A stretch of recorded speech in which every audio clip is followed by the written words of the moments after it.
अम्मा अम्मा मुझे पैसे दो, मुझे शेर लेनी है। कहाँ से आए? मेरे पास पैसे नहीं है। अम्मा दो ना। मैंने कहा ना मेरे तो है ना। तू मेरी बात सुन, देख लेना 1 महीने के अंदर अंदर मैं मलुक की शादी करवाऊंगी। मुझे पता है, सब समझती हूँ। इस छोरे को माँ ने समझा के भेजा है। अब मैं इतनी गई गुजरी भी नहीं हूँ कि इसकी धमकियों में आ जाऊं। क्यों आऊं? बात सुन, हुस्ना ने कुछ कह दिया क्या? क्या कहेगी? बस बेचारी आंखें दिखा रही है मुझे। हाँ? असली रंग पे आ गई है। उफ, मुझे पता तो चले हुआ क्या है। तू छोड़ इन बातों को, सबको मैं देख लूंगी। तू एक काम कर, कल तू और मैं दोनों गुलाम रसूल के घर चलते हैं। उधर ही मंगनी और शादी की बात पक्की करके आ जाते हैं। और हाँ, अगर वो मुकर गया तो पागल हुई है क्या? मुकर गया? क्यों मुकरेगा भाई? जब गुलाम रसूल ने हाँ कर दी है तो अब वो इनकार कैसे कर सकता है? बता। तुझे पता ही नहीं है ना किसी बात का। हाँ, कि हुआ क्या है?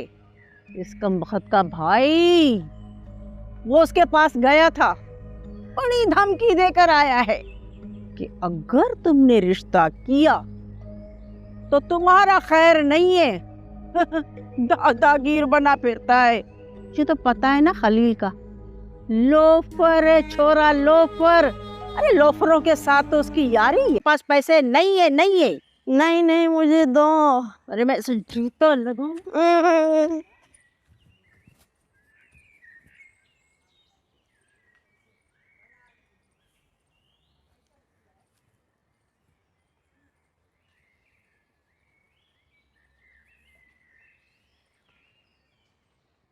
क्या बात है? मुंह पे 12 बज रहे हैं। मैं दिलाता हूँ, गुलाम रसूल अब इनकार नहीं कर सकता, नहीं कर सकता। हाँ, बस तुम गुस्से को छोड़ दो। कुछ न कुछ सोचते हैं, कुछ न कुछ करते हैं, ठीक है ना? देखना इसके हाँ पे मैं मूंग डरूंगी। देखना क्या मैं इसका असर कर। कुछ न कुछ करते हैं, कुछ न कुछ। यारी बारी है तो क्या करेगा? क्या बिगाड़ लेगा हमारा? हमने भी कोई तुम्हारी तरह चूड़ियां पहन के थोड़ी रखी। मैं तुझे यकीन दिलाता हूं, बल्कि यकीन। अब तो खतरे भी मुझसे डरते हैं, अपना रास्ता बदल लेते हैं। बात भी रास्ता बदलने की है। हुकुम करें छोटे सरकार। जहाँ तुम जा रही हो वहाँ हुस्ना भी है, जो अभी तक आपके दम में नहीं फंस रही। फंसेगी फंसेगी, जरूर फंसेगी। हो जाएगा तो तब सारी ही रस्में होंगी। तो फिर करें ना। वो जब 5 माह हो जाए तब होती है, बाज़ औक़ात पहले भी हो जाती है। अच्छा, वो आप उस दिन सुगन का जिक्र कर रही थी। सुन रही हो नूरा? जल्दी जाओ, सोनी वालों को बुलाओ। हुस्ना भी वापस आ गई है, उसको भी बुलाऊं? उसको तो लाजमी लाओ, मजे तो वो ही करती है। जी अच्छा। नहीं बेटी, जब तक 12 महीने नहीं हो जाते मैं नए जोड़े नहीं लूंगी, और तब तक हवेली में कोई शादी की तकरीब भी नहीं हो सकती। लेकिन बाकी तकरीबा तो हो सकती है ना? बिल्कुल कुंवार, जब बच्चा हो। अपनी रिश्तेदार औरतों से मिलना चाहती हूँ। बहुत अच्छी बात है, मैं जल्द ही कोई खाने का बंदोबस्त करती हूँ। अरे हाँ, सुगन की रस्म में भी तो सबको बुलाएंगे। लेकिन मैं उनके यहाँ अलग अलग जाकर मिलना चाहती हूँ। ठीक, तुमने तो मुझे खुश ही कर दिया।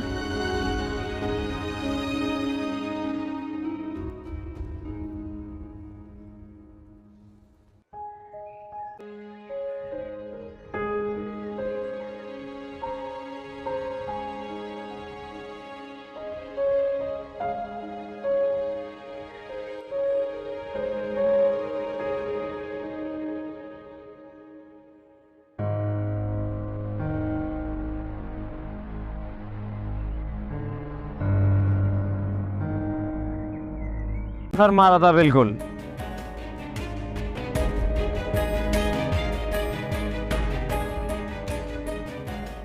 सरकार मुझे जाने दे। जाने दूंगा, लेकिन मुझे बताओ वो क्या बोल रहा था। सुनना चाहते हैं आप तो सुने।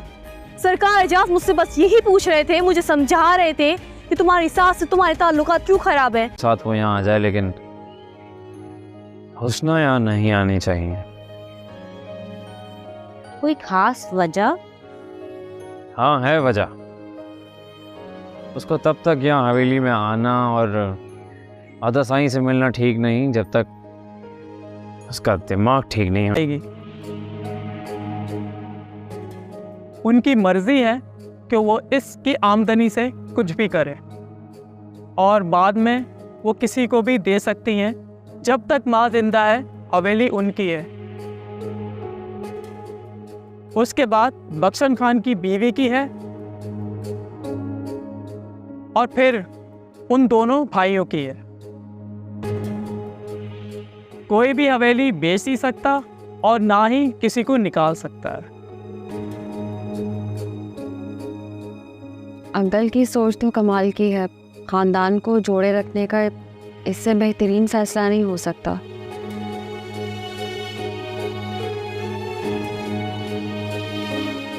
दादी और माँ के बाद भाई आपस में फैसला करेंगे कि हवेली का क्या करना है। इन्होंने वसीयत में लिखवाया है। इन्हें यकीन है कि जब तक भाई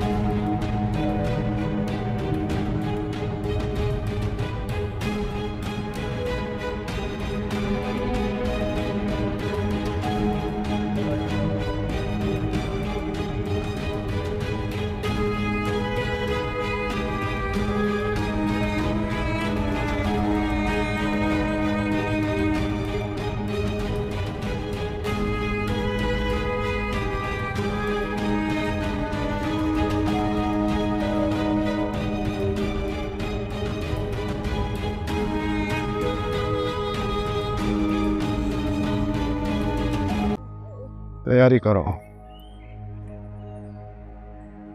बस अल्लाह बेहतर करेगा। अल्लाह करेगा, उनको पता ही नहीं चला होगा।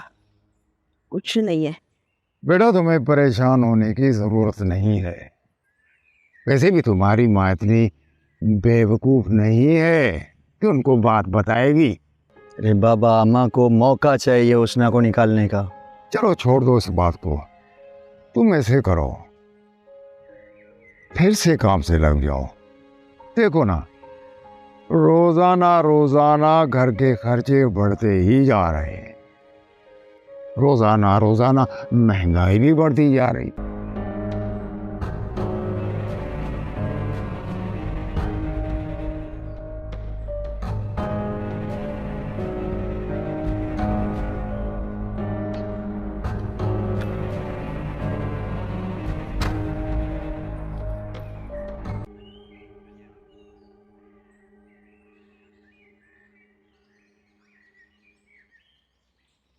मलुक, अपनी बीवी को कंट्रोल में रख और जाकर उसकी माँ से भी तू बात कर।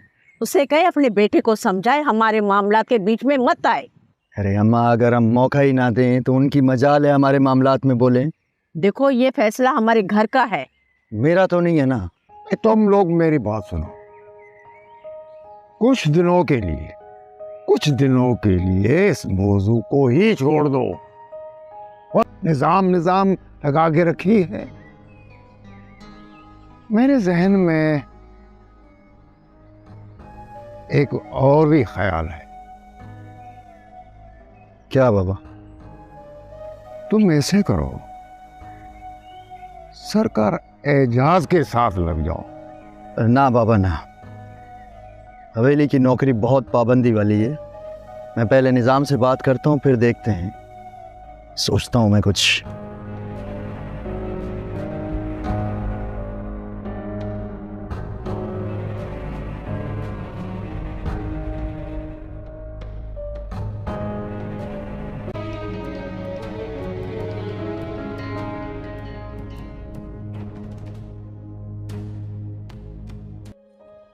वकील साहब, वसीयत में क्या लिखा है? बड़ी बेगम साहबा, वसीयत 7 सफ़ात पर मुश्तमिल है। 4 सफ़ात पर इन्होंने अपनी बेगम और बेटियों के मुतालिक अपने जज्बात का इजहार करते हुए साथ रहने की तलकीन की है।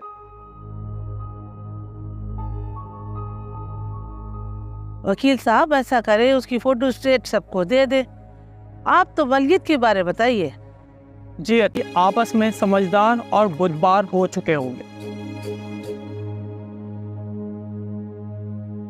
इलाके में है? सहराई इलाका है। अच्छा अच्छा, ठीक है, आगे चलो, आगे बताओ। गांव में 13 दुकानें हैं। सक्कर में 2 बैंगलो, 1 फ्लैट और 6 दुकानें। कराची में 1 बंगला और 1 फ्लैट है। बेटों की बीवियों के लिए 25-25 तोले सोना लॉकर्स में रखा हुआ है। 70 ड्रेस पहनो। वैसे तो आप जो भी पहनेंगी आपको सूट ही करेगा। प्लीज ना बताओ ना इनमें से कोई। सुमेरा, मुझे इस बात की बेइंतहा खुशी है कि तुमने घर के मामलात में इन्वॉल्व होना शुरू कर दिया। प्लीज मेरी हेल्प करो। और तुम तो अच्छी तरह जानते हो कि गांव में मैं कौन से कपड़े पहनूं जिससे शो बढ़े। हाँ, नहीं ये नहीं, ये पार्टी ड्रेस है। आई थिंक ये, हाँ दिस वन, ये बेहतर है। वैसे